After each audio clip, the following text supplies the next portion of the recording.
Hoje nós estamos em Castro, uma das cidades mais antigas do estado, que já foi berço do tropeirismo no Paraná.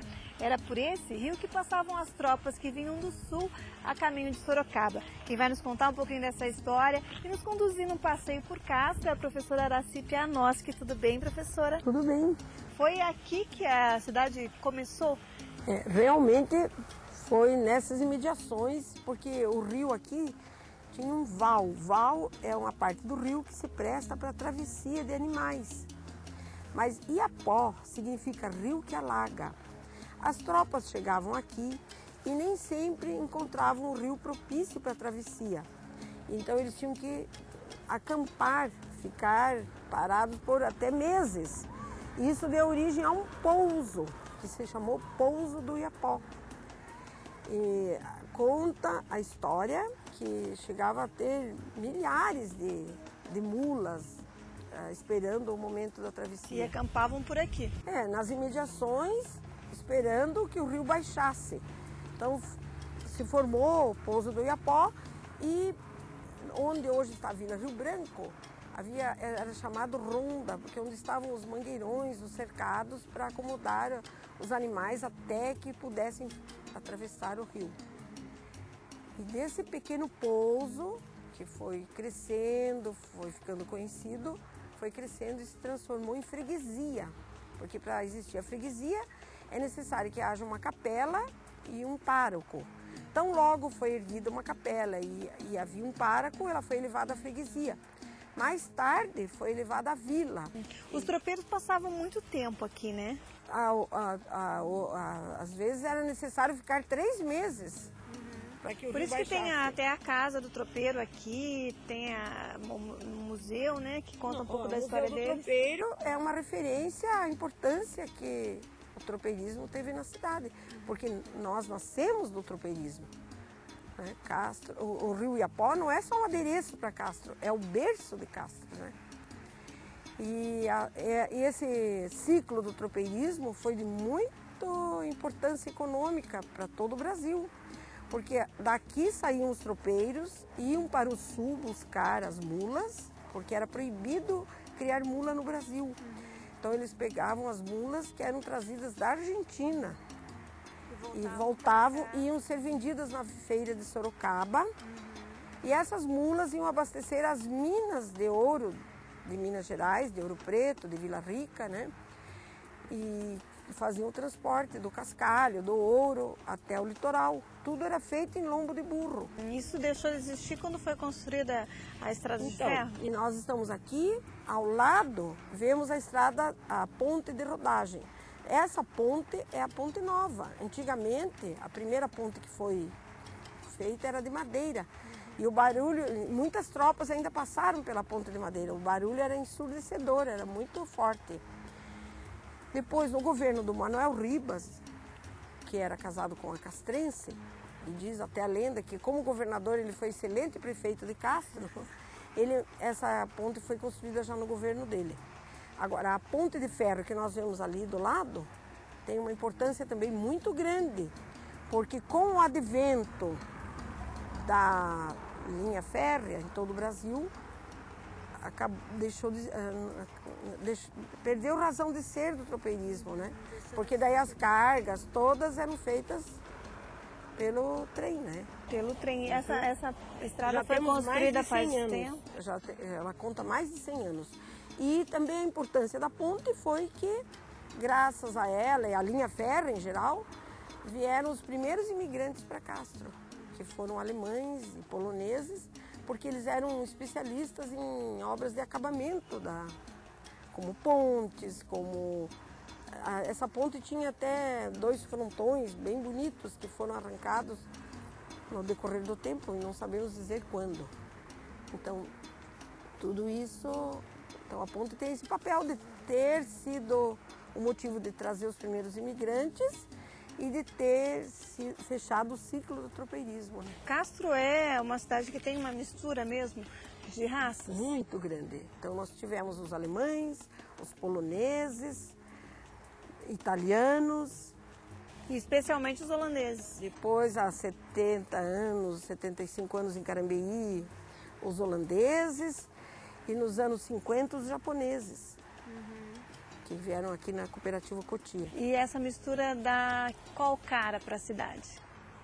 A Castro, ela consegue ser ainda uma cidade bem conservadora, com traços bem paranaenses, apesar de todo esse caldeirão étnico. É uma cidade muito aconchegante, né? É aconchegante, bastante conservadora. E ainda mantém preservados alguns casarões, né? Temos muitos casarões preservados, que são muito importantes, são muito bonitos. Talvez não sejam reconhecidos, não tenham o devido valor que eles mereciam ter. Que todos os habitantes deviam amar essa arquitetura nossa que é tão própria e que deixa a cidade assim tão charmosa. E para onde que a senhora vai nos levar agora? Então, eu tenho vontade de mostrar para vocês o prédio onde funcionou o primeiro jardim de infância do Brasil. E também o Fórum Velho, que foi sede de cadeia e que está prestes a ruir. Vamos lá então? Sim, com prazer.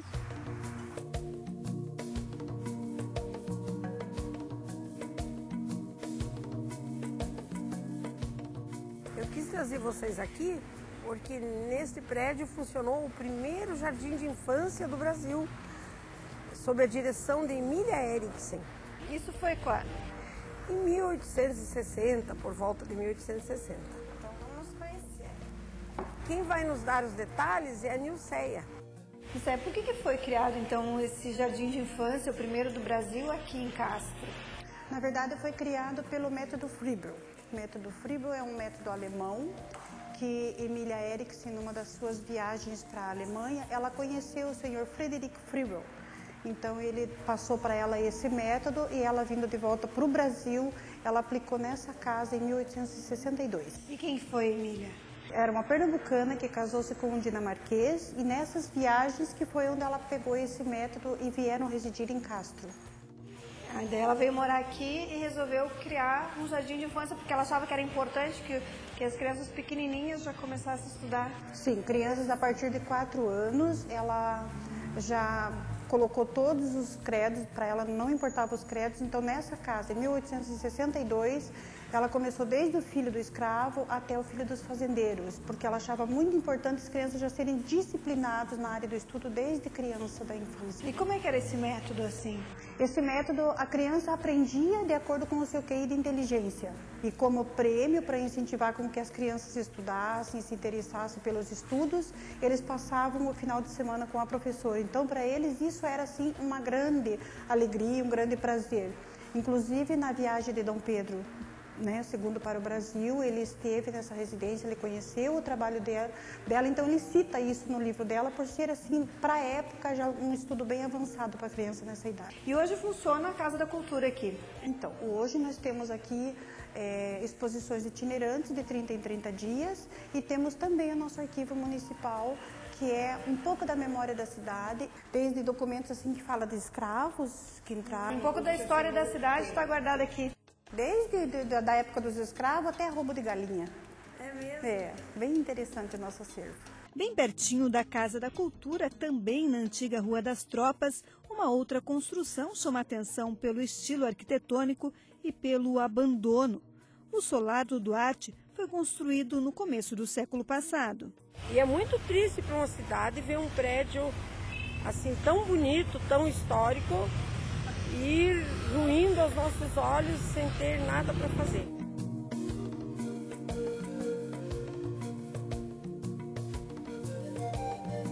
E agora, para onde que a senhora vai nos levar?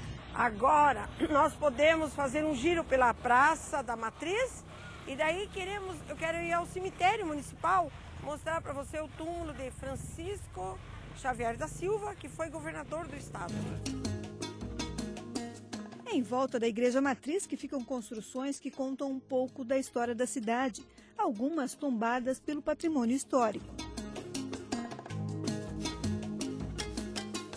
Aqui se concentrou um pouco da cultura da cidade, das casas de cultura da cidade. Agora sim, de alguns anos para cá, foi criado o Museu do Tropeiro, que já fez 30 anos, atrás ali da igreja. Aqui a casa de Sinhara, que é mais recente. Que conta um pouco da história das mulheres. Das mulheres tropeiras, a vida da família, como era a casa de uma mulher de um tropeiro. Aqui nós temos esse prédio azul. Funcionou o Colégio São José por quase 90 anos.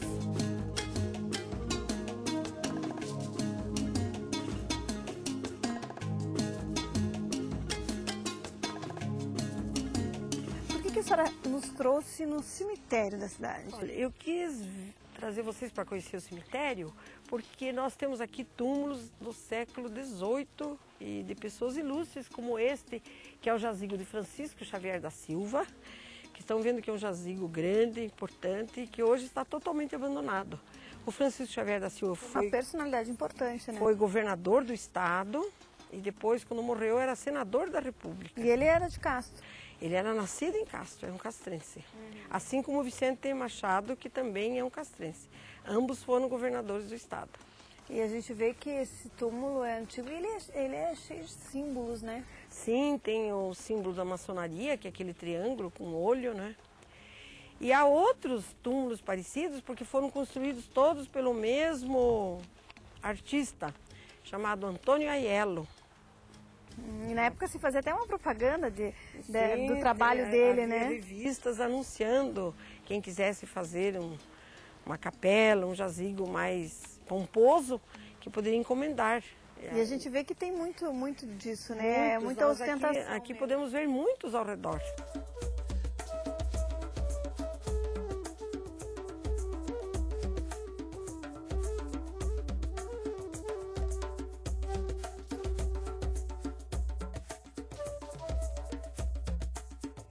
Nosso passeio por Castro termina aqui, na igreja de São Judas Tadeu, que foi construída por padres italianos. É uma construção recente, né, Araceli? Certo.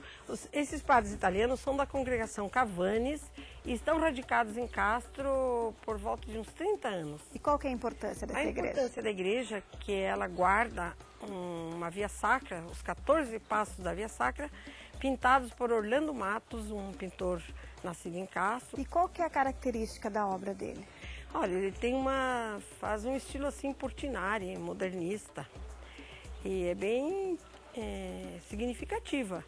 Ele recebeu uma homenagem muito bonita em Santo Amaro, onde ele viveu os últimos anos, que compilou toda a sua obra num belíssimo álbum, que está lá no Museu do Tropeiro. Araceli, muito obrigada por nos mostrar um pouquinho da sua cidade. Tá, por nada.